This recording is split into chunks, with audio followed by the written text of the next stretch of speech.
Good morning. आप सबका कल एग्जाम्स है और वो है आपका मॉर्निंग शिफ्ट में। ठीक है, कल 1 अगस्त को आपका जो मॉर्निंग शिफ्ट में है बीपीएससी 131 का एग्जाम है। राइट, तो उसमें जो कौन कौन सी चीजें जो टॉपिक जो होंगी वो हम डिस्कशन करेंगे। एक सेकंड पार्ट में हम उसको डिस्कस कर लेंगे। फर्स्ट पार्ट में हम क्या करेंगे, कुछ इंपॉर्टेंट क्वेश्चंस होंगे वो यहाँ पे हम डिस्कस करने वाले हैं, जो मोस्ट प्रोबेबली आने के चांसेस हैं या प्रीवियस में आ चुके हैं। ऐसे क्वेश्चंस को डिस्कस करेंगे।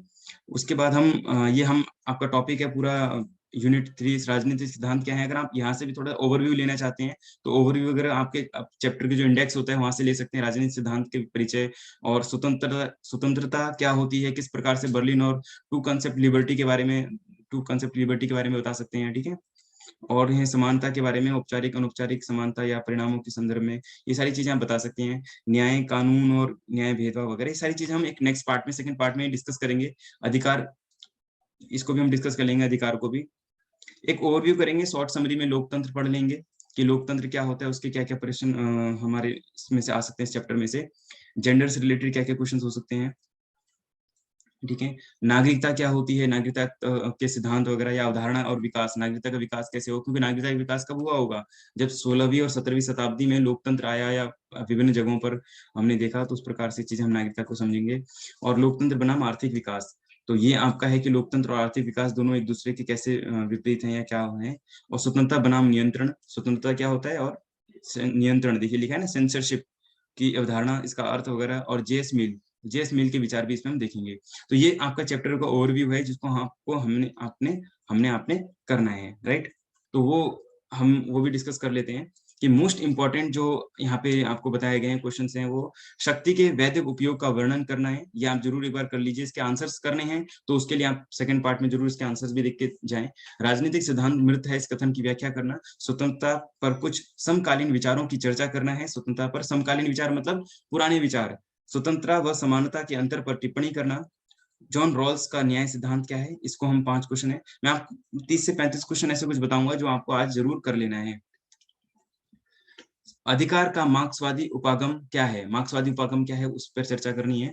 प्रक्रियात्मक लोकतंत्र क्या है, जेंडर से आप क्या समझते हैं। राजनीति का अर्थ बताते हुए राज्य पर रॉल्फ मिलीबैंड के विचार लिखिए। अवैधीकरण किसे कहते हैं और वैधीकरण पर मैक्स वेबर के क्या विचार हैं, ये आपका प्रश्न है कुछ। राजनीतिक सिद्धांत का अर्थ बताते हुए अनुभवजन्य दृष्टिकोण बताएं। स्वतंत्रता पर जेस मिल और कार्ल मार्क्स के विचार के बीच तुलना करना है, क्योंकि कार्ल मार्क्स और जेस मिल के बीच में हल्का सा अंतर था, वो बताना है हमें। अवसर की समानता से आप क्या समझते हैं। समानता एवं नारीवाद पर टिप्पणी करना है, ये एक प्रश्न है। प्राकृतिक अधिकार के सिद्धांत ये बताने हैं आपने। अधिकारों पर लास्की के विचार ये लिखना है। ठीक है, किन्हीं 2 पर टिप्पणी करना है, ये जरूर आज अगर कल एग्जाम देना है तो इसको नहीं लिख सकते तो पढ़ के जरूर जाएं। शास्त्रीय लोकतंत्र, ई लोकतंत्र, सहभागी लोकतंत्र, जनवादी लोकतंत्र। ठीक है, भारत में लोकतंत्र की मुख्य विशेषताएं, भारत में जेंडर संबंधी चुनौतियां क्या हैं, उदारवादी नारीवाद से आप क्या समझते हैं। नारीवाद और उदारवाद और गणतंत्रात्मक अवधारणाओं के बीच में अंतर। नागरिकता पर टीएच मार्शल और गांधी के क्या विचार थे, नागरिकता से प्रश्न है ये आपका।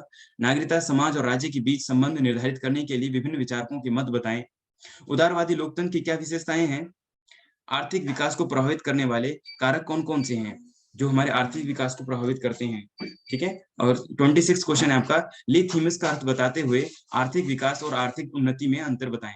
ये आपका 26% है, जो आपको इन इतने लिमिटेड इतना जरूर करके जाना है। सेंसरशिप से आप क्या समझते हैं, इस पर हर्बर्ट मार्क्यूस के विचार बताने हैं। रक्षात्मक भेदभाव अर्थ बताते हुए फ्रेडमैन के अनुसार समानता के 4 दृष्टिकोण लिखने हैं। ठीक है, परिवार पर प्लेटो और जेस मिल के क्या विचार थे, इसको बताना है। परिवार लोकतंत्र का आधार है, इसको स्पष्ट करना है।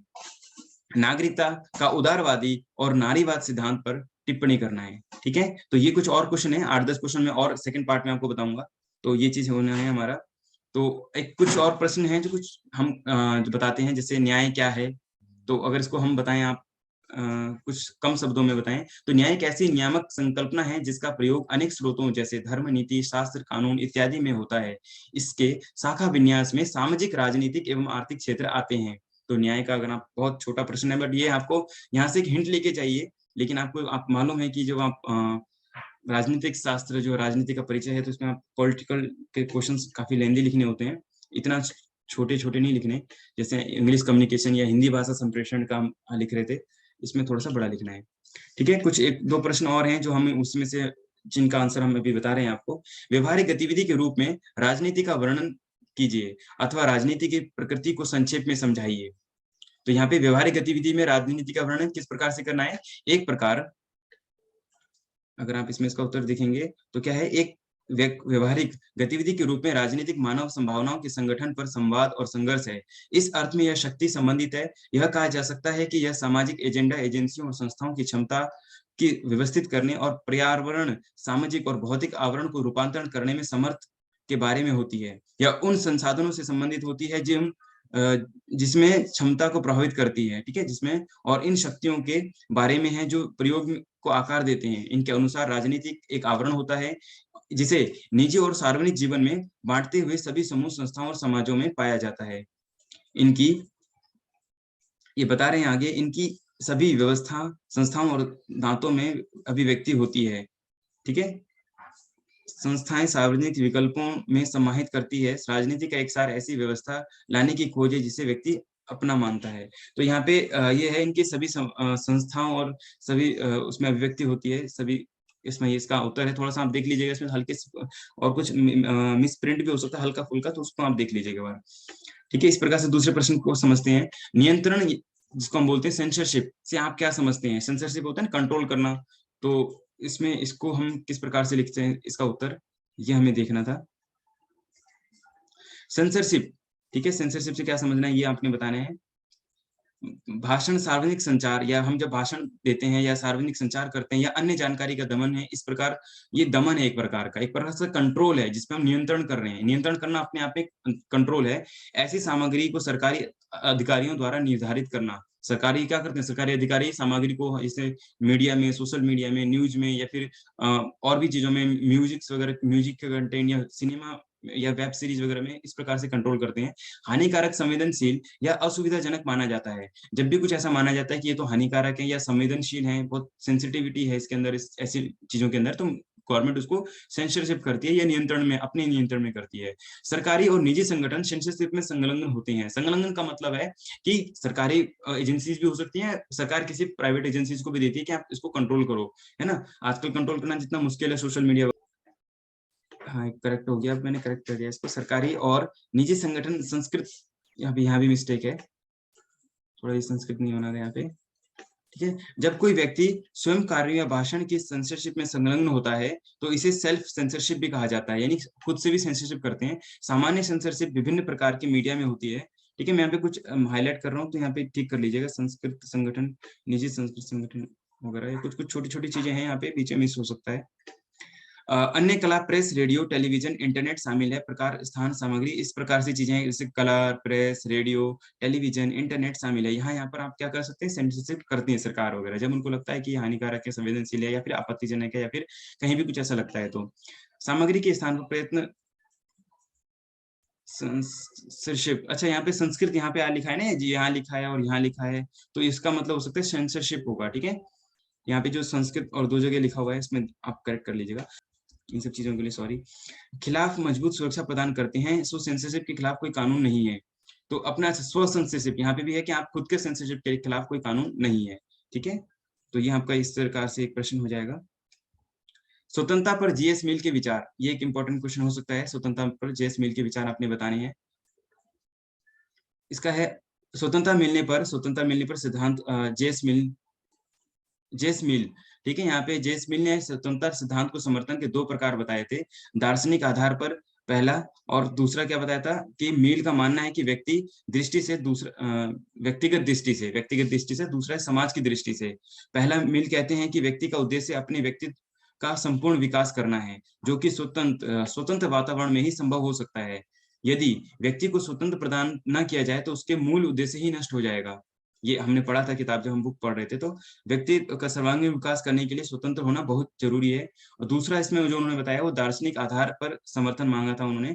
मानव समाज की प्रगति के लिए आवश्यक है कि सभी व्यक्तियों के विकास के अवसर प्रदान किए जाएं, सभी व्यक्तियों को समान विकास के समान अवसर प्रदान किए जाएं, वे अपना सर्वांगीण विकास कर समय, ये दो जगह पर, इसका मतलब है जेस मिल अपनी स्वतंत्रता यहाँ पे लिखा हुआ है और इसका मतलब यहाँ पे है जेस मिल, ठीक है। यहाँ पे भी है, जेस मिल का मानना है कि समाज विकास विशेष व्यक्तियों के लिए, यहाँ पे 2 जगह करेक्ट कर लीजिएगा, ठीक है। व्यक्तियों के कारण होता है, यह व्यक्ति कला विज्ञान साहित्य आदि क्षेत्रों में नवीनतम लाने पर सतत प्रयास करते रहते हैं। और यहाँ पे भी फिर है, जेस मिल का मानना है कि समाज का विकास पागल सन की वह व्यक्ति जो है दीवाने जो होते हैं वही लोग समाज का विकास करते हैं, ठीक है। अब कुछ और प्रश्न हम यहाँ पे देख लेते हैं। स्वतंत्रता पर जेस मिल के विचार तो हमने कर लिया शायद से, है ना। चलिए, सकारात्मक स्वतंत्रता पर टिप्पणी करनी है। सकारात्मक स्वतंत्रता पर टिप्पणी। सकारात्मक स्वतंत्रता का मतलब होता है कि किसी व्यक्ति को कोई काम करने की योग्यता, क्षमता का होना। अगर अपने अंदर कोई कमी नहीं है, यानी कि आपके पास किसी काम करने की योग्यता है, क्षमता है, तो यह आपकी सकारात्मक स्वतंत्रता है। इसमें हम उदाहरण से समझ सकते हैं कि यदि एक लड़का स्कूल जाना चाहता है, उसके पास शिक्षा का अधिकार है, अर्थात वह विद्यालय जा सकता है, उसके ऊपर कोई बाहरी प्रतिबंध नहीं है, हम कह सकते हैं कि उसके पास सकारात्मक स्वच्छता है, ठीक है। पीएच ग्रीन आपने देखा होगा, फिलोसफर थे, विचारक थे। तो पीएच ग्रीन के अनुसार स्वतंत्रता बहुत अच्छी चीज है, परंतु यदि स्वतंत्रता के नाम पर अनुचित कामों को करने की छूट व्यक्ति को दे दी जाए, यानी कि स्वतंत्रता के नाम पर और दूसरी छूट दे दी जाए, तो क्या होगा, स्वतंत्रता सुरक्षा में कोई अंतर नहीं रह जाएगा। तो स्वतंत्रता और सुरक्षा में कोई अंतर नहीं रह जाएगा। किसी व्यक्ति को छूट दी जाती है तो यह स्वतंत्रता नहीं है, बल्कि स्वेच्छा, यहाँ पे सुरक्षा नहीं है, सॉरी, ये जो लिखा है ना सुरक्षा, यहाँ पे स्वेच्छा बन जाएगी। स्वतंत्रता और स्वेच्छा में अंतर, ये स्वेच्छा होगा यहाँ पर, स्वेच्छा से हो गया, खुद की इच्छा, यानी कि खुद की इच्छा से किया जाने वाला। स्वतंत्र हो गए और स्वेच्छा से, दोनों में अंतर है। इस दोनों का अंतर भी आपको एग्जाम में आ सकता है, स्वेच्छा और स्वतंत्रता, ठीक है। अब यहाँ पे है कि पीएच गिरिन के अनुसार शुद्धता का अर्थ जो प्रतिबंधों पर अभाव नहीं है। उन्होंने कहा कि स्वतंत्र बंधनों का अभाव नहीं है, जिस प्रकार कुरूपता का अभाव सौंदर्य को नहीं कहा जा सकता। तो इन्होंने कहा है कि स्वतंत्रता थोड़ा सा सेंसरशिप के साथ या थोड़ा सा कंट्रोल के साथ मिल सकता है। तो ये एक प्रश्न है, इसमें कुछ ना मिसप्रिंट भी हो रहा है, उनको करेक्ट कर लें। तो उसके बाद हम सेकंड पार्ट में आपको मिलेंगे, सभी क्वेश्चंस के आंसर के साथ मिलेंगे और कुछ एक क्विक रिवीजन भी करेंगे। Thank you for here. और हम सेकंड पार्ट में इसको थोड़ा सा और सभी क्वेश्चन आंसर भी लेके आते हैं। Thank you.